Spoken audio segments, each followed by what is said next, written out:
ఇప్పుడు చంద్రబాబు అనుకుంటున్నాం లేదా జగన్ అనుకుంటున్నాం? జగన్ జగన్ ఎందుకని జగన్ కావాలి? ఎందుకని కావాలి?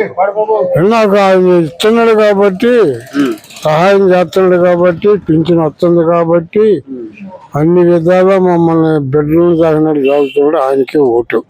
ఫ్యాను ఫ్యాను నీకేమో మంచి జరిగింది? మంచిగా మీ ఇంట్లో వాళ్ళకి కానీ మీకు? మాకు అందరూ జరిగింది అయ్యా. అన్ని పత్రాలు అందినాయా? అన్ని అందినాయి, ఒక్కటి లేకుండా అన్ని. ఆడవాళ్ళకి వడ్డీస్ ఉన్నా అన్ని వచ్చి నాకు పింఛన్ వచ్చింది. అన్ని విధాల ఆయన పెట్టిన పథకాలన్నీ మాకు అందినాయి అయ్యా. మళ్ళీ జగన్ వస్తే ఇంకా మంచి ఉంటుంది అంటారు. ఇంకా మంచిది, రాజ్యం తిరగబడిపోద్ది.